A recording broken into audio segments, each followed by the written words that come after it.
Tumevamiwa. Yes. Tumevamiwa. Yes.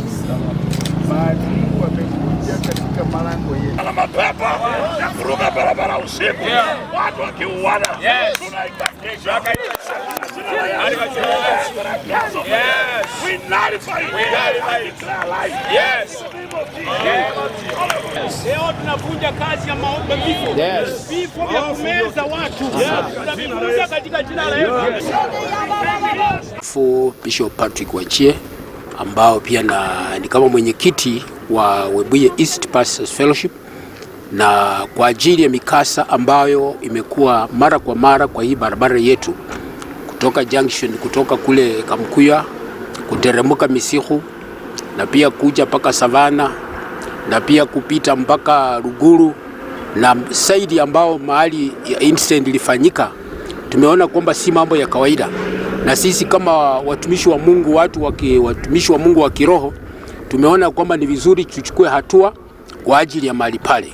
Na Biblia inasema kwamba kila miinuko zozote zinapotokezea ni lazima sisi tuchukue mamlaka, kwa sababu tumepewa mamlaka na tuna uwezo ya kuweza kusimamisha.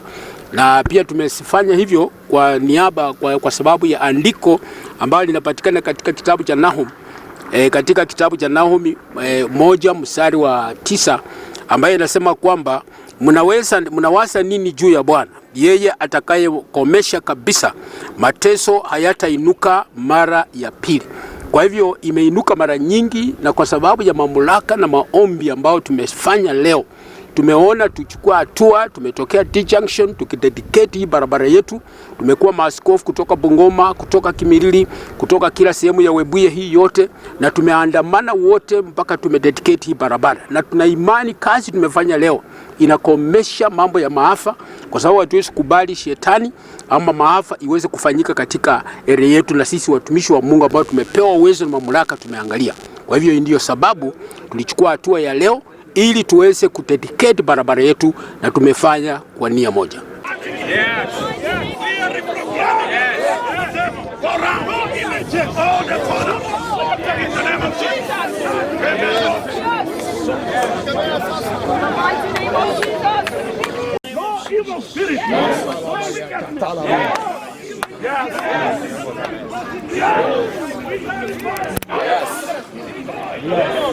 It's in the air. Yes. That flies like the birds of the air. Today.